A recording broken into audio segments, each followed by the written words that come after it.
happens. All right, Kevin, yeah, you can kick it off with your opening statement. Okay, cool. All right, so I'm just going to read off this Google Doc here. So in previous debates on this topic, Andrew said, and I quote, "Women only have rights because men allow them to have rights, and women can't make decisions about their own rights because they can't enforce their own rights." So basically what Andrew is saying here is that there's a fundamental power difference between men and women that precludes women from physically enforcing their own rights and must always appeal to men to enforce those rights.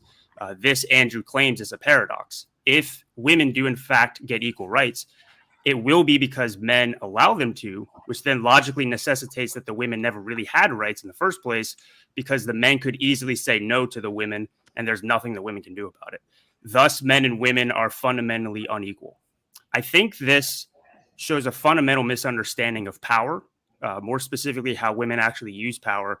And Andrew's conception of power and influence is coming exclusively from a masculine worldview. And here's what I mean.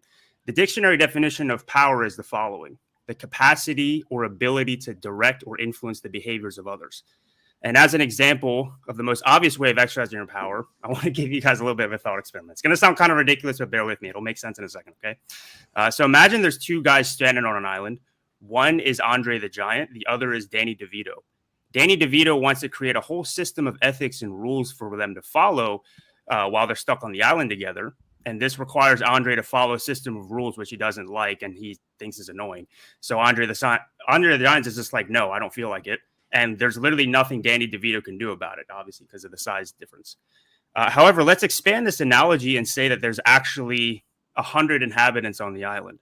The same event occurs. Danny DeVito comes up with his code of ethics. Andre the Giant rejects it, except this time, Danny, being the clever little man that he is, appeals to the rest of the inhabitants on the island.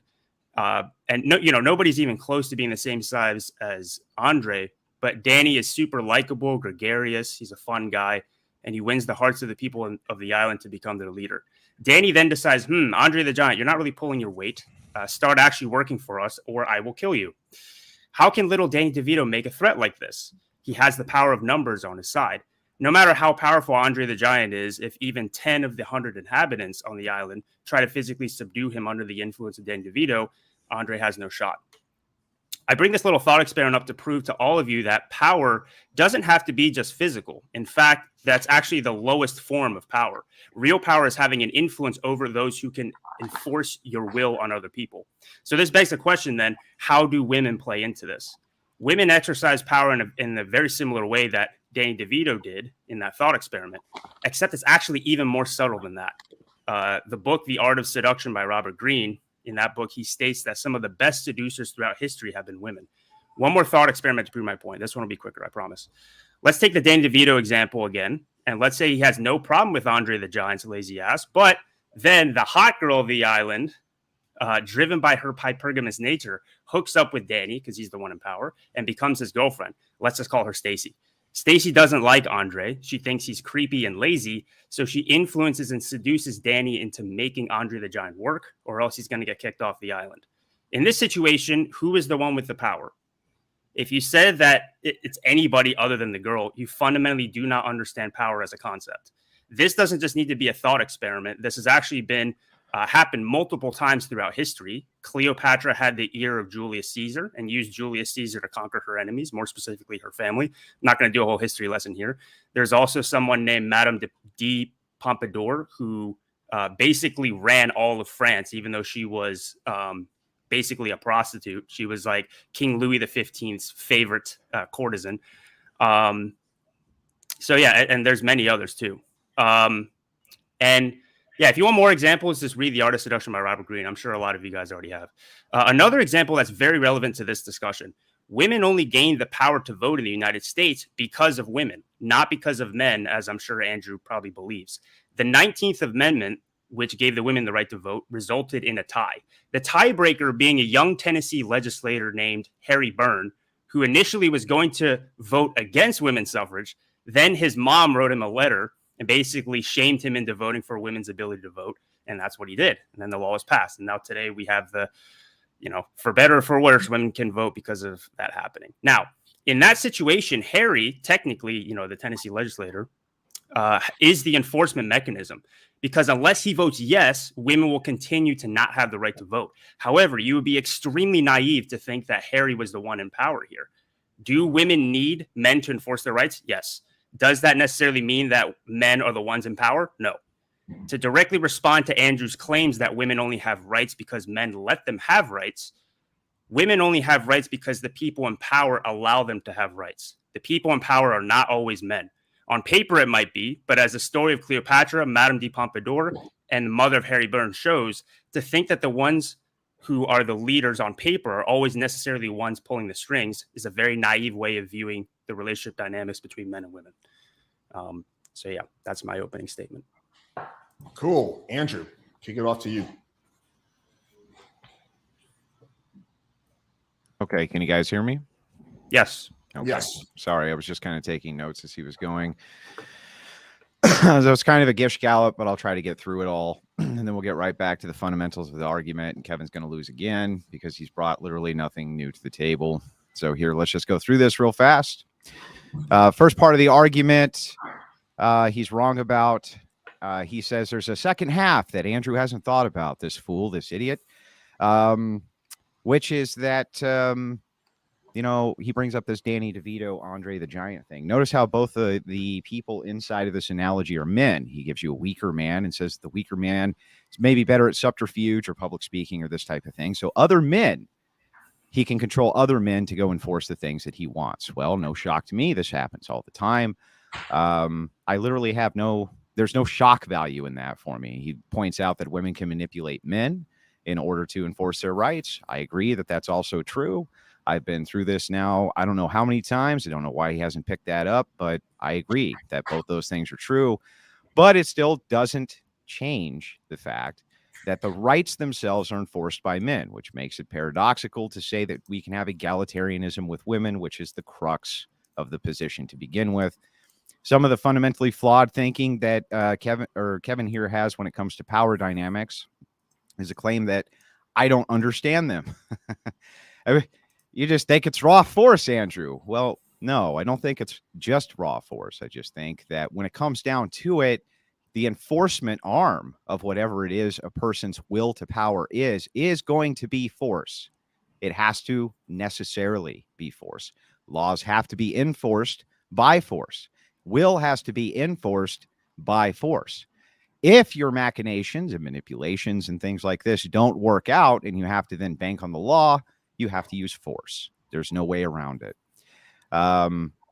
So, I mean, kind of with that, I think we can get into it, but let me end it with saying that another fundamentally flawed part of Kevin's argument is he talks about this legislature who was the deciding vote in women's rights. But he actually messes up and he says, at this point, Harry was the enforcement arm, but he wasn't the enforcement arm. He was the lawmaker.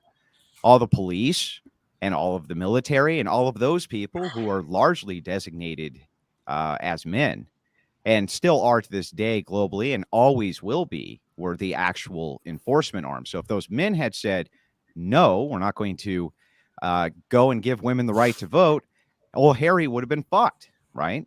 And that's just the truth. So kind of with that, I'll open it up. But I sure hope there's a better argument. I'm hoping. Let me just make a very quick statement. So I'm going to be generally hands off during this debate. I will only step in if one person is literally unable to talk because the other person is interrupting so much. I will allow for a little bit of interruption as long as within reason. Or two, someone is clearly dodging a question, in which I will step in and ask them to answer the question. Other than that, you probably won't hear much from me during this debate. It's just going to be mainly Kevin and Andrew. Okay, guys, kick it off. Why does the enforcement arm matter? Because how do you have rights without enforcement? Okay, that's fine. But you're acting as if I asked you a question. No, you didn't. I just said that you don't have my rights exact without words are, enforcement. how do you have rights without enforcement, Kevin? Answer my question. No, you need enforcement for sure. You have to have and to give you enforcement credit, for rights.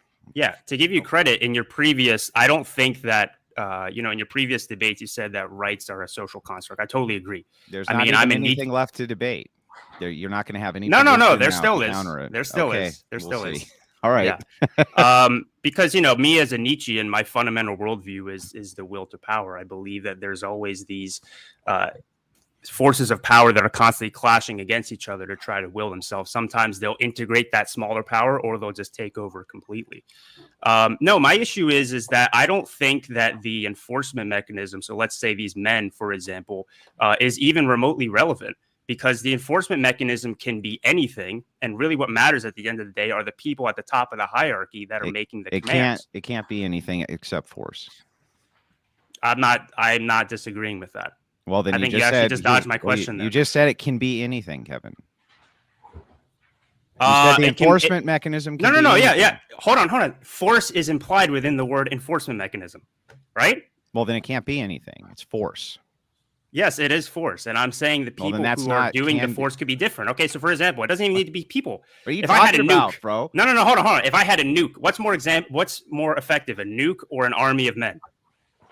It depends on the situation. Okay, so two armies are two places are about to go to war. Let's say the United States. We have nukes, and then you have Iraq, or whatever country that doesn't have nukes. Yeah, but has an amazingly large army. I mean, you can see that in the second Gulf arms War. in that situation are better. Sure. Yeah. Okay. So the enforcement mechanism doesn't necessarily have to be men. No, it's force, and it's men in both those situations. No, it is force. Yes. It doesn't have to be men with nuclear weapons. Yeah, it does. Why? Explain. Because you can't have women who are entrusted to nuclear arms, because men would have to entrust them with them, Kevin. Well, okay. So if name me the nation of women with nukes, Kevin. Where is the nuclear proliferated nation of Amazonian badass spear chucking women, Kevin? Where is it? All right. So back in 2016, if Hillary Clinton, God forbid, I didn't vote for her, but God forbid she was the president, then she would have the power there for sure. No, she wouldn't have the power. The enforcers would always actually have the power. Like the nuclear launch codes and stuff. She is the. Yeah, you know that those go through a chain, and then men have to turn little switches, and they have to push little buttons. And you understand she doesn't just. You understand chain of command, right? Hold on. You understand chain of command, right? I do understand chain of command. You have to follow what your superior officer says. What's a mutiny? Of course, I know what a mutiny is. Yeah, okay, well, if you know what a mutiny is, what if people say to Hillary Clinton?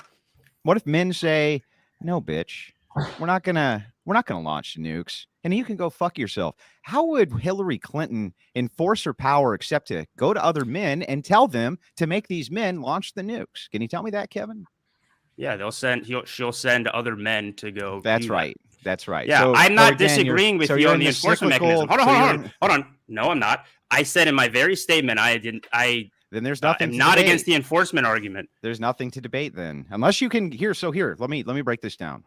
Oh, unless you can. Yeah, I'm sorry. Take care of your ring light, but listen very closely. Unless you can explain to me how women have rights outside of the enforcement, and that the enforcement arm can be something other than force by men, you don't have anything to debate with me on. Nothing. No, yes, we do. Yes, I do. It's because the people at the top of the power hierarchy, the ones who are actually manipulating and causing the people to actually enforce those things, that is where the actual power game is held. Okay. So if somebody at the top of a hierarchy, right? So who has more power? Napoleon, or let's say Napoleon with his army, or let's say some Yahoo with an equally interesting strong that army. You bring up. Interesting that you bring up Napoleon, for instance, because even in this example, you would be wrong. Napoleon was a revolutionary, and he, as a general, gathered a bunch of men to oppose the power structures of France before he took it over and declared himself the emperor. And then a bunch of other men from another nation under Arthur Wellesley decided to whip up the entire British military, and the whole world went to war with Napoleon of men, I might add. What do you mean when you're talking about enforcement, that there can be anything? My entire point, please, Andrew, I don't know if you're being deliberately obtuse, but look, my entire argument is that power comes from the top and it trickles down, right? So can you please, you keep going to the enforcement mechanism. We already agree there. What I'm saying is power comes from the top. Hold on. Yeah, power comes from the top, and women can influence the power at the top. I gave you historical examples: Cleopatra, Madame de Pompadour. So what? What do you mean? That doesn't contend with the argument for the last time, for the 300th time. That is no. That is their way That is women's way of willing their power and willing their influence. Kevin, is by manipulating men. Power comes from the bottom, Kevin. Now, contend with the argument. No, it doesn't. Like, who cares? No. Like, who cares? Contend with the argument. How do women have have rights outside of paradox if the enforcers of their rights can only be men, and men are the only ones who can actually will men to power? They're the only ones. No. That's where you're wrong there. Okay, you had me up until that point. Men Okay, are not the only ones who can will other men to power. Stop, Kevin. I misspoke. I didn't mean men are the only ones who can will men to power. I just mean men are the only ones who can enforce the power of will. That's what I mean to say. Well, let me actually, I want to provide clarity. So, Kevin, do you agree with the statement that men are the only ones that can enforce power, or no? Historically, yeah. I mean, you could make the argument, and I said it a little bit earlier, of like, okay, well, with modern technology, which was invented by men, you could have nukes and stuff that are commanded now by women, thanks to the labor of men. That's true. My argument is not the enforcement mechanism, because at the end of the day, what this argument is about. Yeah, yes, there is. No, there's not. At the end of the day, what this argument is about power and the fundamental differences between men and women and how they interact with each other and whether they're equal or not. They can't. And I would say, I think I understand what the disconnect here is. So let me just quickly try to sum it up. So Kevin is arguing that then when it comes to power, right, when it comes to rights, the people who are enforcing are less important than the people at the very top, right? The people who are giving the orders. He's saying those are the people who are in more positions of power. And if those people are women, like, Hillary Clinton could have been, or Kamala Harris or whatever, then, women do have a lot of power and then can give themselves rights. Again, I gave myself a bunch of historical examples. They only have power. Andrew's provided zero. The only argument you've provided is a monolithic argument of like in previous debates where you say, oh, if all men collectively banded together and said women don't have rights. Name me one time that's ever happened in history, Andrew. Ever. It happens in Muslim nations all the time. Would you like me to go through the Muslim nations that's happened in? Sure, go ahead. Okay, well, let's start with Iran and the Shah of Iran and the overthrow of the Shah of Iran, where women did have rights, and now they don't. They don't have any because men collectively got together and said, fuck you, bitch, you don't have any. Do you dispute that, Kevin? Hold on. It's the men that it wasn't all men, right? A lot of those men were still fought with the women because they were influenced by the women. Now they lost, so what? Sure. So what? So women were appealing to men to enforce their rights again. Yes, exactly. No, you're making my argument. You're making my argument for me. My entire point is that is the way in which women exert their power is through manipulating men. The entire manosphere space is a result of that, of the manipulative nature of women who are able to control men. Now, just because that it's not that women can manipulate men, Kevin. Nobody's ever disputed that, Kevin. It's never been disputed once by me, Kevin. Ever, Kevin. Yeah. So why are you deliberately? Why don't you tell me why are you deliberately avoiding my argument that power comes from the top? I'm not sure. And in which women could have. Hold on. Wait, do you agree with that statement? Wait, Andrew, do you agree with that statement? Yes or no? Kevin, calm down. Let's try this.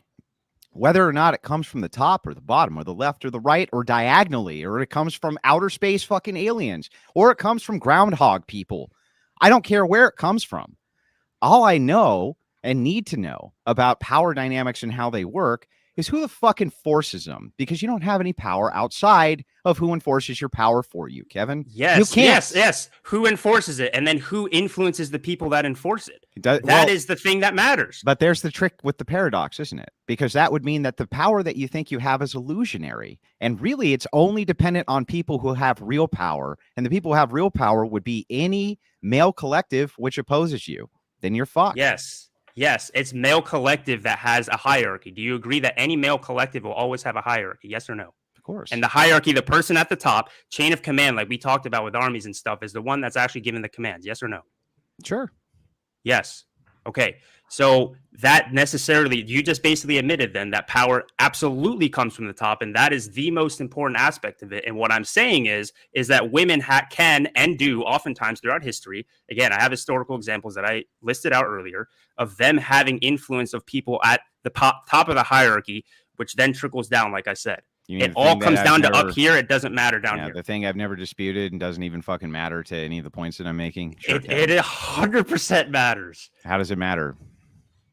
It matters because your entire point is saying that women don't have rights. Well, let's say, for instance, it was tumbled 360 degrees, and somehow it was logically possible that power came from the bottom instead. It always had to come from grassroots. Couldn't really come from the top down, right?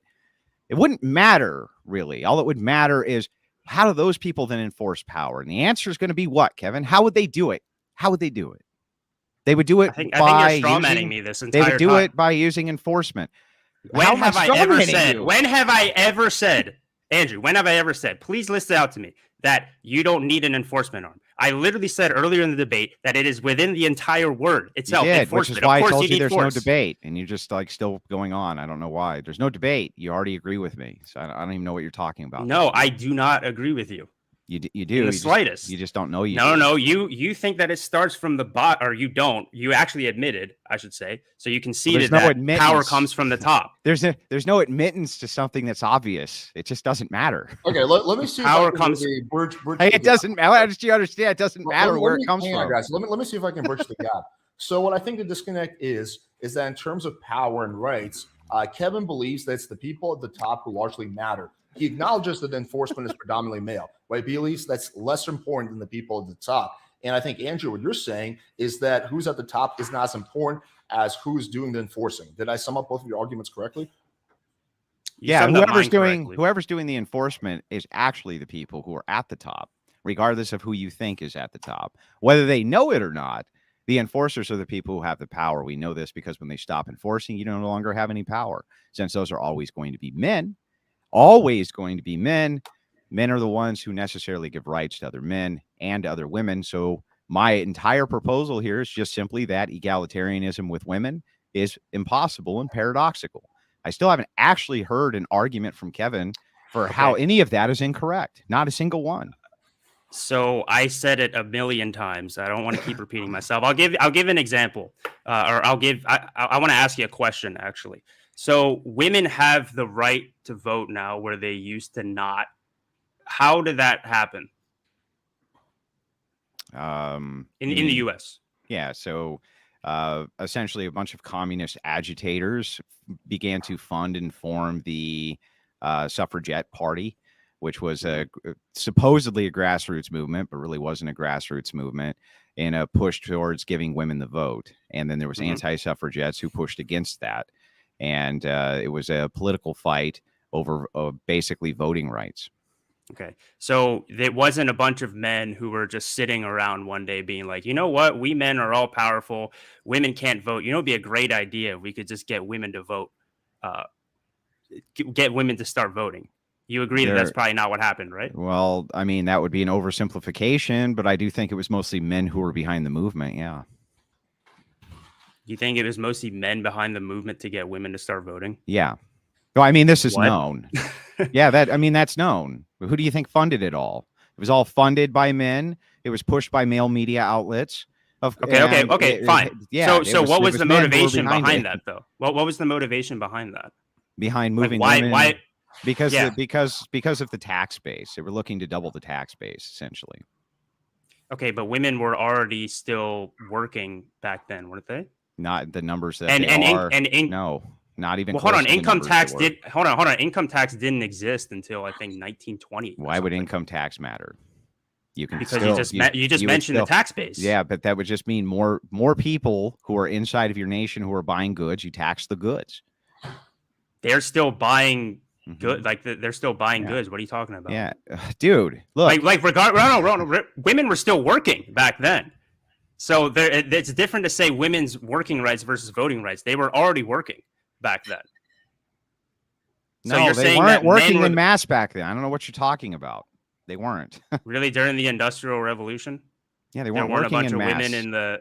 There were women who worked, but they weren't working in mass like men were, no. And the thing that changed it is... And by the way, it was men in Congress. It was men in Congress in 1913 who passed it anyway. So, I mean, like, what the fuck are you talking about, bro? Influenced by women. My entire point is that all of this They were mostly influenced by dark money and men, not women. But even, let's just say for a second that they were... But let's just say for a second that they were completely 100% influenced by women. 1,000%. There wasn't a single man who influenced even one of those congressmen. Not one, Kevin. It was all women, and they manipulated these men into giving them the fucking rights that they wanted to. No, let's say they passed it. Let's say they passed it. Let's say they passed it the next day, the very next day, and then they said to everybody, "Women can now vote." And then all the poll workers and all the police officers and all the military were like, fuck you. They cannot. What would it have meant? Would it have meant anything, Kevin? Would the law mean anything if nobody enforces the law? Okay, so no, what ends up happening then? You keep speaking in monoliths and as if like all of men. When have all of men? What are you talking about? Women's right to vote. That's a monolith. Women's right to vote was a monolith. What are you talking about? That was an actual monolith. No, I'm talking about the enforcement. The people who would say, "Oh no, we're not allowing this." Yeah, what do you think would happen, Andrew? No. Let's actually go with this. Let's actually go with this thought experiment. So, what do you think realistically would happen if if a bunch of the men? It's impossible to have all the men. A bunch of the men said, "Hey, actually, no, women don't have the right to vote, and we're not going to allow this." What do you think would realistically happen after that? I think realistically that Congress would probably reconvene very quickly and pass a law in order to keep their power in place to repeal it as quickly as possible. That's what likely would happen. Same thing that happens now when men decide not to enforce the laws that are going on in the book. For instance, let's take the Black Lives Matter riots. When police officers refused to respond during Black Lives Matter and the riots that were going on thereof, there was laws that were there that were being broken all over the place. But there was nobody around to enforce anything for you, Kevin. So what happened then is that people started to enforce their own shit. They started to enforce their own moral codes. They started to enforce their own morality. They started patrolling their own neighborhoods. They started doing this kind of thing. Why did they do that? Why did they do that? You're making my point for me. I think you're making my point for me, and you don't even understand that you're doing it right now. Well, my entire point is just hold on. No.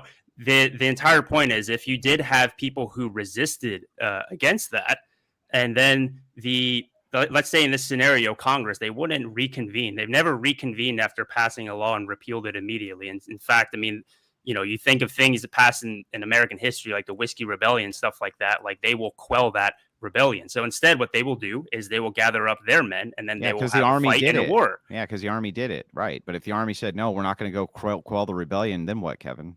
Then what happens?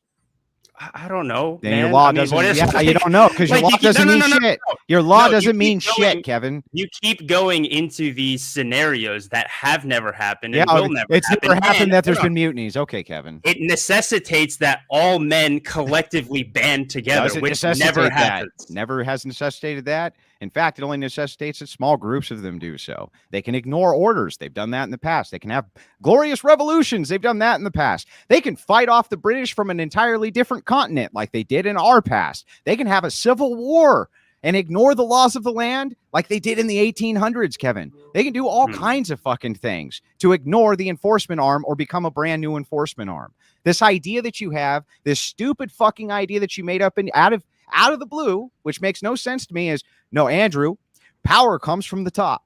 And so these are complex power dynamics. Okay, fair enough. They're complex power dynamics. But all you need to know what's true is who enforces those power dynamics.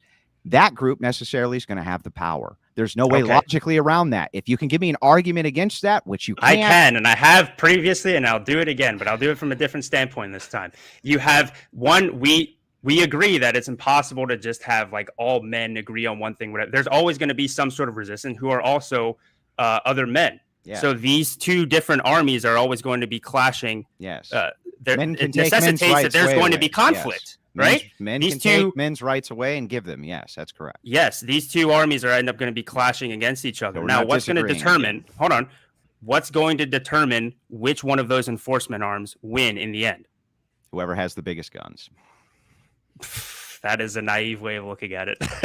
Really? Why don't you give me a historic example where that wasn't the way it was looked at? Because that's what's always happened every single time. When you have Germany lost in World War II. That's right. They had better technology and they had better guns and they took on the whole fucking world. The entire fucking world, and the Soviets invaded.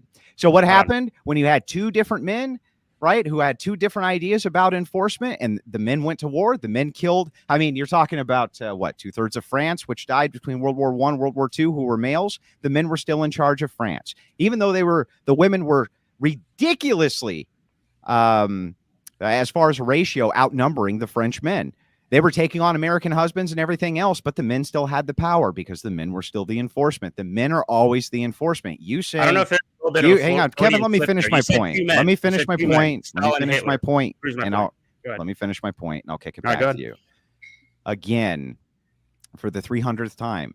Yes, men will fight over power, but they're ultimately the enforcers of what your rights are going to be, and they're the ultimate enforcers of what the law is going to be. They always are. There's no way around that. Even if you have Cleopatra in power, she's going to be relying on men to do the rights enforcement, Kevin. There's nothing you can do about that. I'm not disagreeing with that. So I don't know what to tell you. That. This is like the 5th time that I said that I didn't disagree with that. And there's nothing to argue with me about for the 300th time. There is. I think you just don't want to admit to conceding the point. That's really what it comes down to. There's no point for concession. What's the point I'm supposed to concede on? Let's try with that. What am I supposed to concede on? The point you're supposed to concede on is that power comes from the top, and power from the top can and has been influenced by women.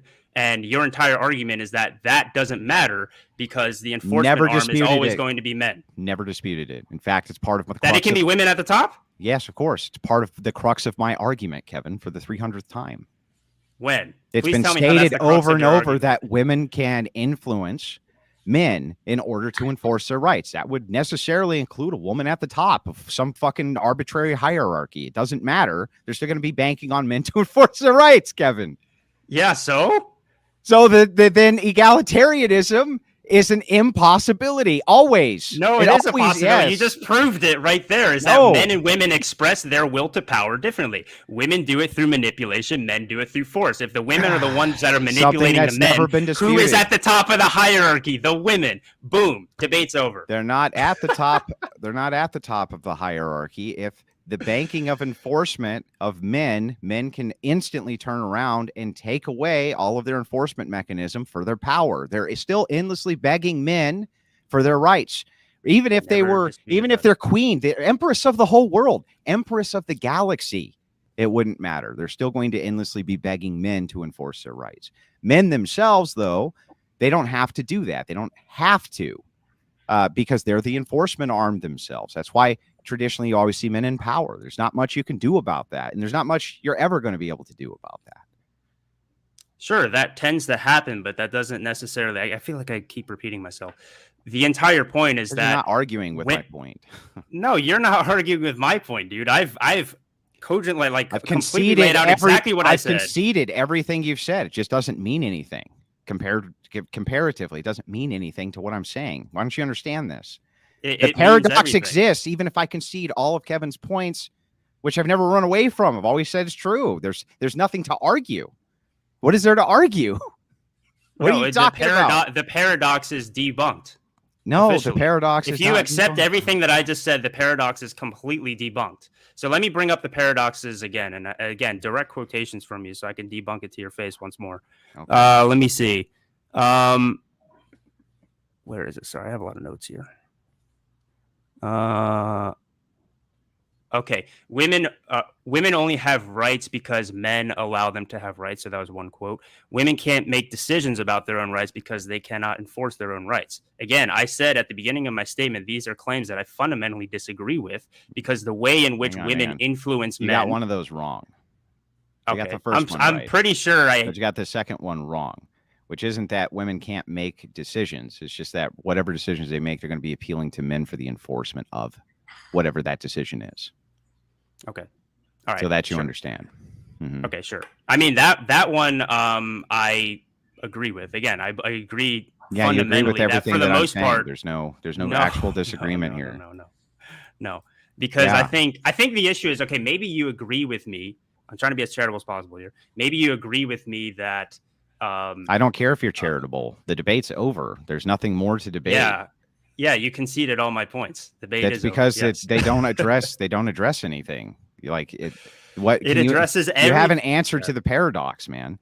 Yes, I have. This can't. Okay, so let me try it this way. This can't happen in reverse. You understand that? Like this can't actually happen in reverse. So women. Explain, what do you mean? Yeah. So women could never appeal to women for their rights. They can never appeal to women as an enforcement arm for their rights. Do you agree or disagree? Yeah, for the most part, I'd agree. Yeah. Okay, well then you're done because that's the paradox. You dumb fuck.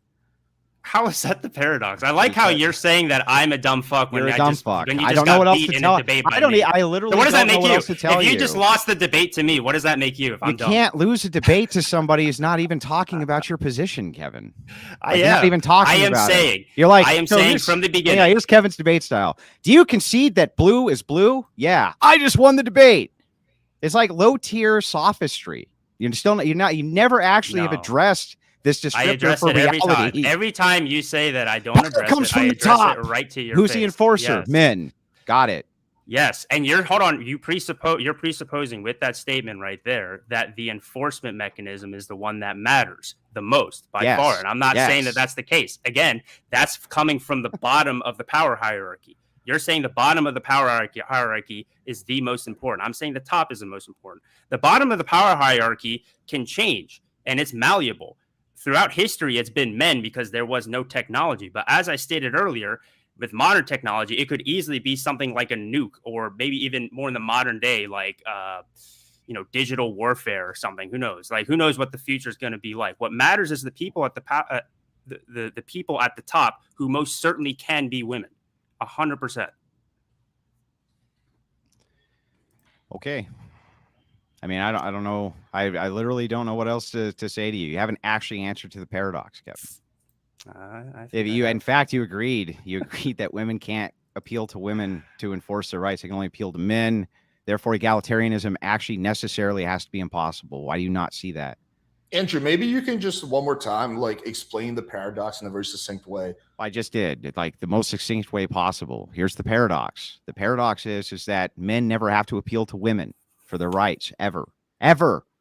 They never have to. Women always have to appeal to men, and women will never be able to appeal to women for their rights because women can't enforce them. Kevin agrees with all of this. He agrees literally with everything that I'm saying is a descriptor for reality. So I don't know, since he agrees that the paradox is there, true egalitarianism can't exist, which is my point. Do you have a single argument against that, Kevin? Yes, I've said it so many times already. Let me try this another way. Let me try this another way, because you're a smart guy, Andrew, so I think you know exactly what I'm talking about. You just don't want to lose. So, all right, let's take an example of somebody who, let's just say that every single common man or whatever has an IQ of 10. All right, and then you just have one single super smart person with an IQ of 200. All right, so who's the one in power there? You think the person with the IQ of 200 is going to easily be able to manipulate all of the masses of people with an IQ of 10, no matter how many there are?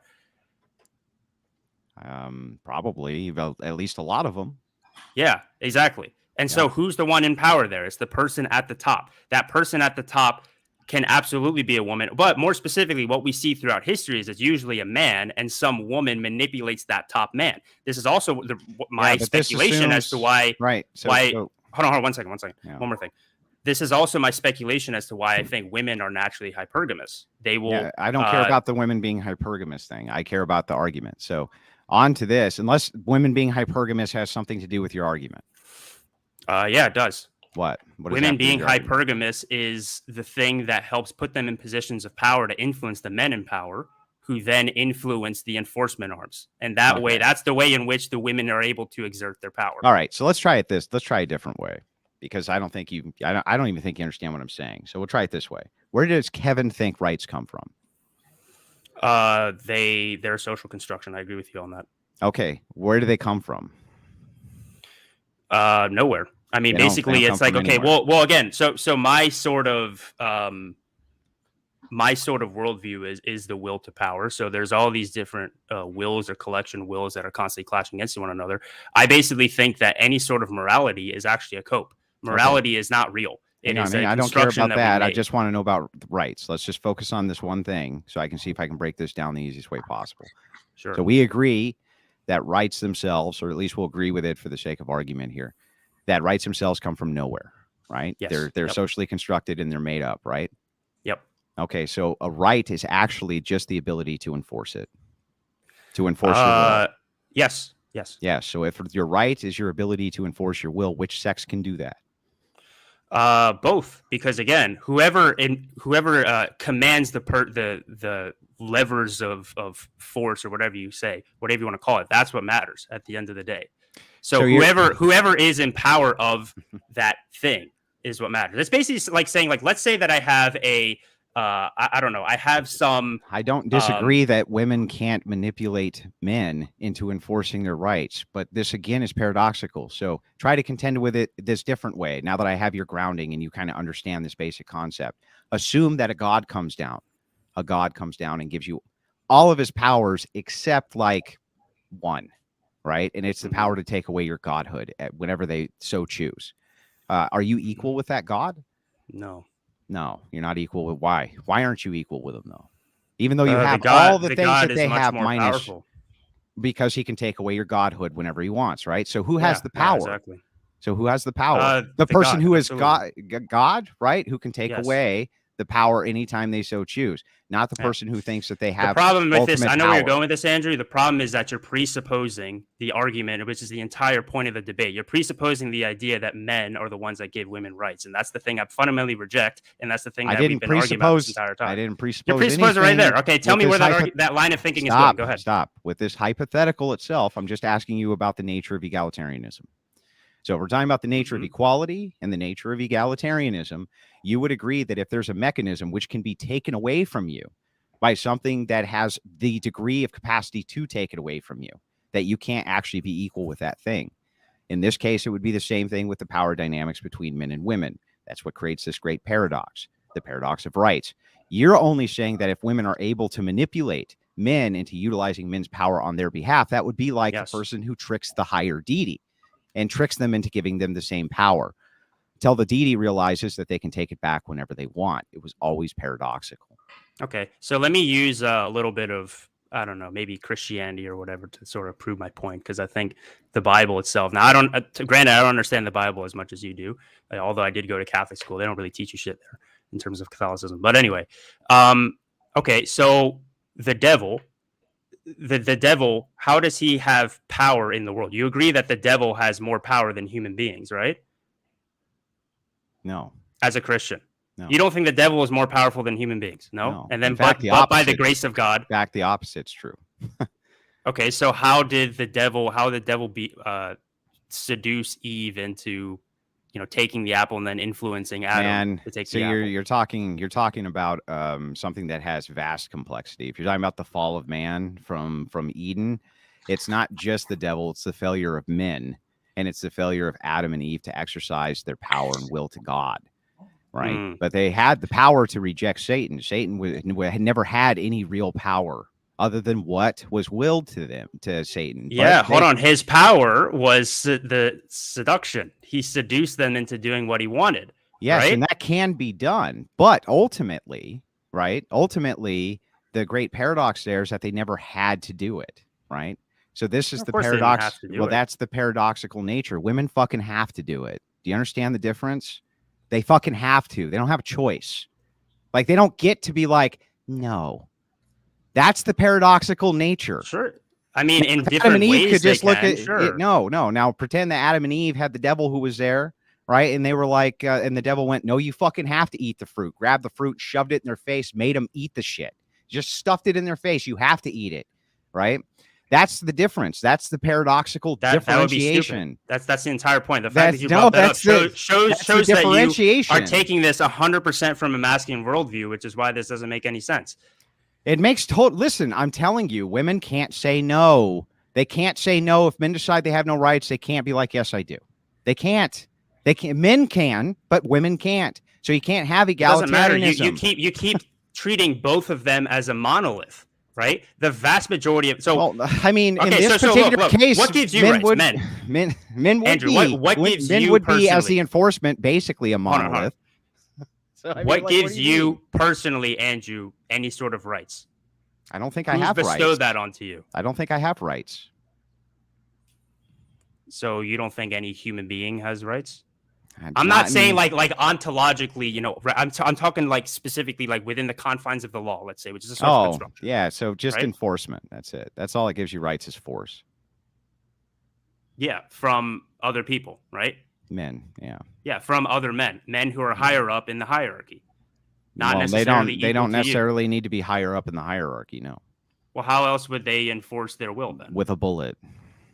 Yeah, because they're at the top of the hierarchy. No, they're not. They don't need to be at the top of the hierarchy. In fact, they can be at the top of the hierarchy, and someone who's below them can still kill them with a bullet.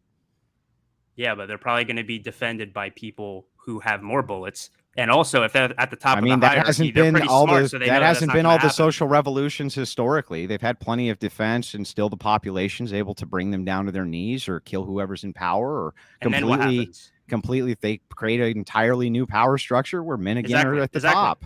Yeah, exactly. The same exact thing repeats itself, where there's a new establishment in place and then there's new hierarchy in place. The people at the top of the hierarchy still end up calling the shots for the people below at the bottom of the hierarchy. Yeah, I'm not disagreeing with any of that. What's your point? The hierarchy at the top's always meant, though. It has to necessarily be. No. It always is. The hierarchy at the bottom. No. Look, okay, so this is where we can probably agree, and I think we've both agreed to this earlier, just in different terms. The bottom of the hierarchy, the enforcement arm, always has to be men for the most part. Yes. It's possible in the future it might be able to be women too. Again, just with technology. And all that is the real hierarchy then. No, the real hierarchy. That's the bottom of the hierarchy. No, you just admitted that it's the bottom. No, about stop. The top, which is what matters. Stop. It's not the real when you're talking about a hierarchy, you are talking about a monolith. Then you're talking about a singular organization or a singular, monolithic piece that has different parts to it, different pieces, different. So you're saying only the crown is the important piece, and I'm saying the crown. Hang on, let me finish. I'm saying the crown's important, sure, okay, but the reason that if you go and you read like Machiavelli, right, that he talks about this often, how it's actually better to be feared than loved, for instance, is because oftentimes in the Prince, especially as they discuss these different groups kind of taking out the crown or having some type of social revolution to get rid of whatever the existing hierarchy is to instill their brand new hierarchy. That's men essentially enforcing whatever they think is their right. Got it. I'm glad you brought up or Machiavelli. this type of thing, right? That's what they're doing. That's what they're doing. Hold on. I'm glad you brought up Machiavelli, the author of The Prince. So the prince that he's talking about in that novel, did he have the largest army that allowed him to get to the top, or was it something else? Well, he was talking about multiple princes throughout the book. So yeah, but there's one main one, Cesare Borgia. Cesare Borgia was the main one that he's talking about in that book. Yeah, and he was actually created. Yeah, so he created that book. I haven't read The Prince in years. But get to your point. My entire point is that in that book itself, it establishes that a good leader at the top is what wins wars and what wins influences, not the enforcement arm or the largeness of the army. It's the person at the top, not the person at the bottom. I don't disagree. There's still no disagreement with this. You said that you do disagree because you say that it's the enforcement arm. We're talking about again the principle. What's the principle we're talking about? We're talking about the principle of egalitarianism, equality. Do you understand that? Do you understand that the crux of this entire thing is based around egalitarianism? Men and women are equal. So if the crux of this is men and women are equal, whichever part of this hierarchy that you point to doesn't matter. I'm saying they can't be equal. That's the paradox, because their enforcement will always come from men. They can never actually be equal to men. That's the whole point. That's the entire argument.